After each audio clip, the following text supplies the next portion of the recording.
Hello and welcome back to Yapping About Sports. And the trade deadline has finally come and passed. It has passed Monday at 6 p.m. And right now, tonight, I'm just going to focus on the Detroit Tigers, go over my thoughts, my reaction, give them an on surface level grade. Because the way that I treat the trade deadline is it's nice to say teams won and teams lost, but to me, at the current moment, at deadline day, it's about what general managers, what front offices were aggressive in making their teams better, and which GMs were smart in a buyer's market and sold pieces like the Tigers trade Skubal and Mize.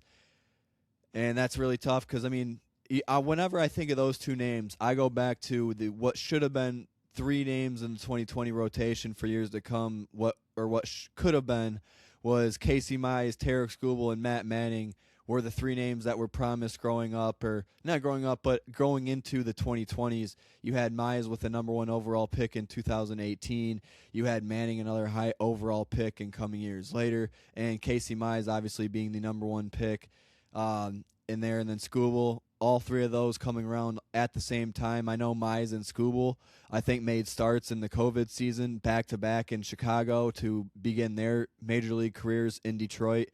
And that's where I'm going to start because that's where I will focus on the rest of the trades because I know there was a lot of trades that ended up making their way through the market on Monday and through the weekend, starting with Tarek Skubal on Saturday night. So a lot of moving pieces throughout the league. Definitely some general managers that did well. Diamondbacks, the only real move that I know they are a team that stood out because they didn't make any moves until the buzzer, until Lars Nootbaar. Really not even a major splash, but had to make a move. Cincinnati, I think, failed. I think would be the one team that stands out in terms of not making moves or not trying to either improve. They were sort of stuck, too, because they had played well at times. They had some injuries. They also had De La Cruz, their star, out for a little bit. But focusing strictly on the Detroit Tigers and their draft grade, or not their draft grade, but their trade deadline grade, post-trade deadline. And the two names that they move, Tarek Skubal, which I went over yesterday. He is now an LA Dodger. But I will now talk about Casey Mize as a San Diego Padre. And to be honest, I was not expecting there to be another move made. I knew that there should have been at least a second move coming from the Detroit Tigers at some point. But they don't trade Gleyber Torres. Doesn't sound like there was any form of market for Kenley Jansen. But they get 5 prospects back for 2 expiring contracts, and it didn't sound like it really did never sounded like we had a real shot at signing Tarek Skubal back to the Detroit Tigers when it did come down to free agency. Now, if you're a team that, yes, statistically and mathematically, with there being baseball tonight, the Tigers are still well within reach of a playoff spot, but do you trust them over the 4 teams they have in front of them? And on top of that, the Boston Red Sox, I will go over them tomorrow in tomorrow's episode after I digest the trade deadline a little bit more, go over the market value for what teams got, prospects given away. And again, I don't like going over teams that won or teams that lost, but I will congratulate teams that went out like the Boston Red Sox and got a couple pieces like Adley Rutschman and were able to add. I think they also went out and, the Cubs and the Red Sox were the two teams to me that stood out for front offices and GMs that seem like they are wanting to win, want to go for it. I believe that the Chicago Cubs added 5 players at the major league level, including 2 starting pitchers in Holmes, and the big name that they went out and got was Kevin Gossman from the Blue Jays. Blue Jays were a team that made a couple of interesting trades as well. But again, circling back to the Detroit Tigers, they get 5 prospects, and I believe, they get Mayfield back. He's the main name in the trade back from the Padres, and Cash Mayfield, is the Padres' number 2 prospect. He's expected up or was expected up in the major league level during the 2028 season, but has the potential to be a middle to back end rotation arm. And you did have a surplus of starting pitching. You do deal Mize along with Skubal, and I think that if you get, okay, yes, on paper, people are going to probably not be the happiest at the Skubal return and at the Skubal trade in general. And it's understandable, and I do think that, I think that you weren't going to get an overall prospect individually better than Zaire Hope. and I think that he was dealt in a trade before between the Dodgers and the Cubs, all the way back involving a trade with Michael Busch over to the Chicago Cubs. I'm not overall concerned. I think that the one gripe that fans that I was reading, or some media members doing some crowdsourcing that were upset, is that if you look at the farm system for the LA Dodgers and you look at their top 10 prospects, 4 out of their top 5 prospects were outfielders, and the Tigers got the fourth outfielder in their top 5. I believe another right-handed pitcher in their top 5 is what rounded out their prospect list.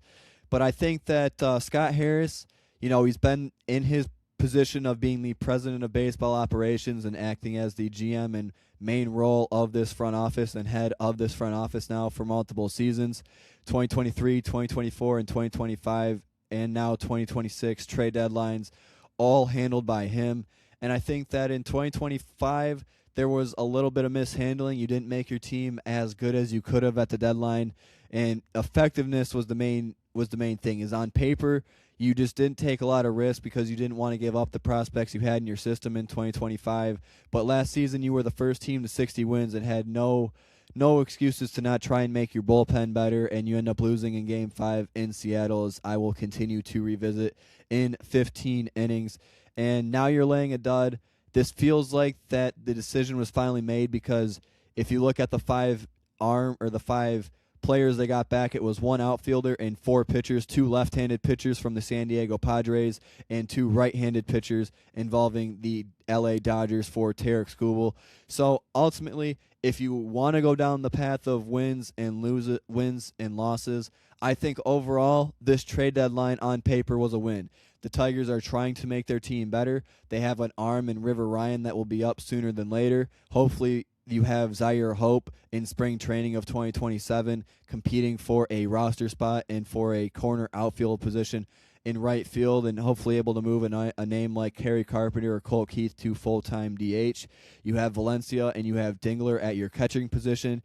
You also have names in your system. You have 2 names, Brincio and Lorenzo, that can play first base if Torkelson does not pan out. So, and Torkelson has had RBIs. He just had 3 RBIs in the last game for the Tigers. So, still not going down that line. I still think there's enough for the Tigers to work with. It may be frustrating at an overall prospect look for how Torkelson has panned out as a full-time major leaguer, but the stats do not lie. He mathematically has helped score runs. He has RBIs. He has home runs.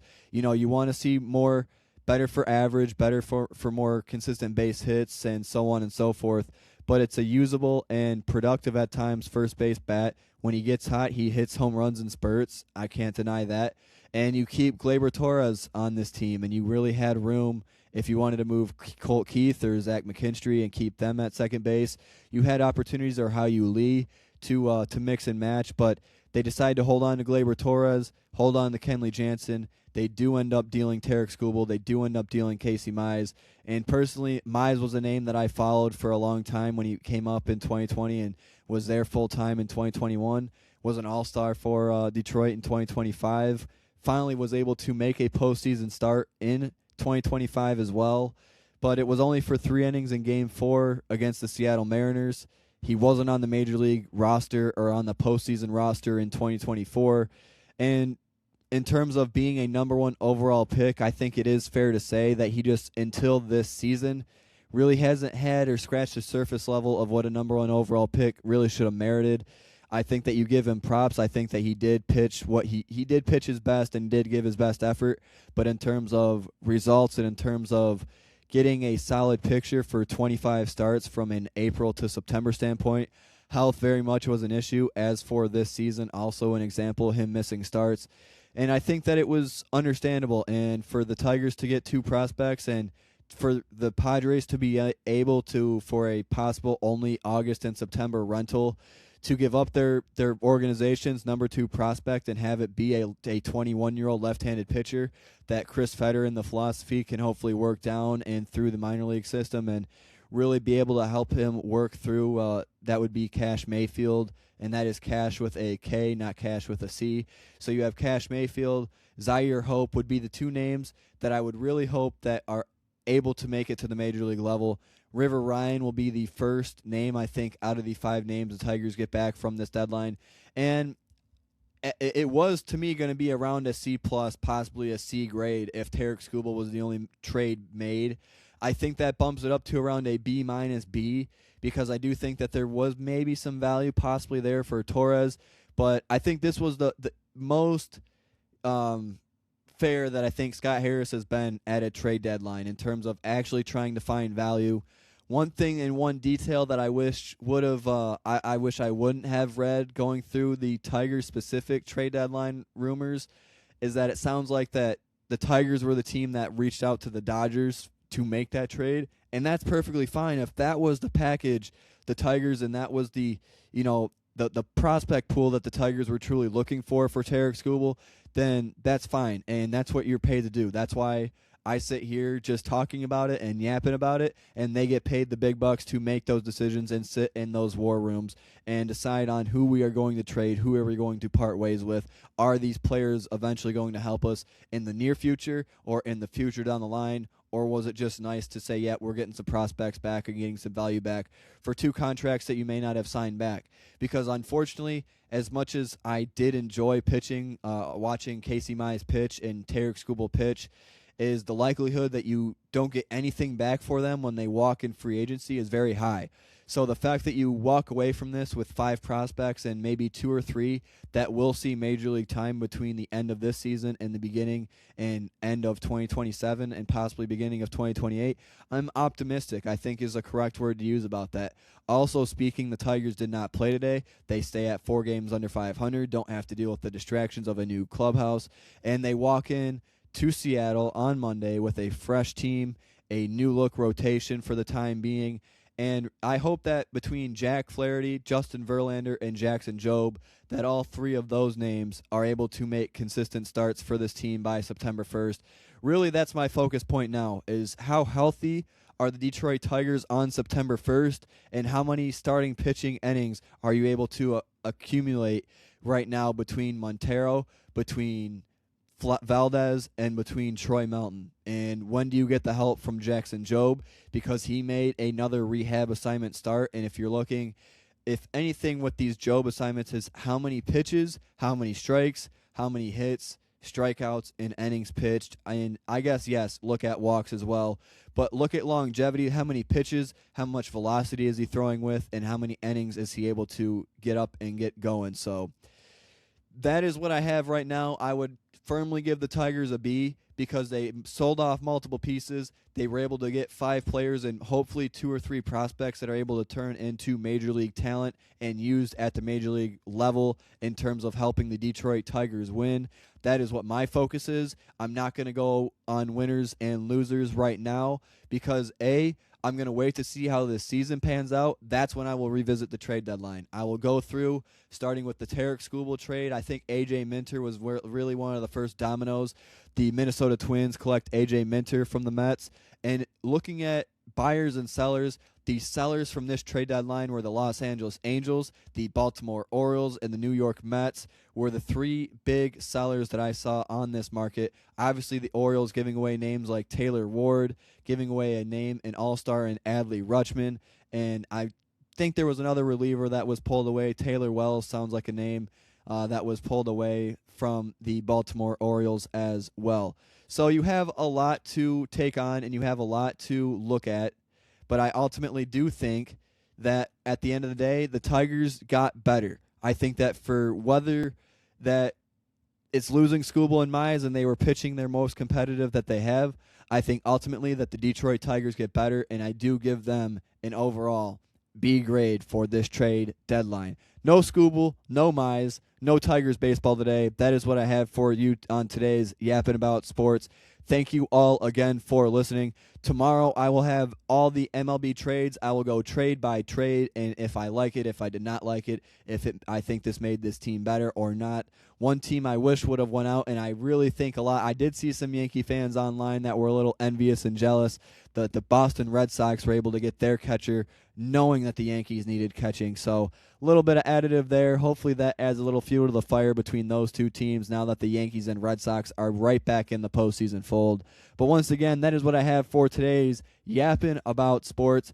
Thank you all again for listening. I will see you all again on tomorrow on YouTube, on Apple, and on Spotify. I will be releasing on all 3 platforms. So, again, without further ado, we'll see you guys again tomorrow.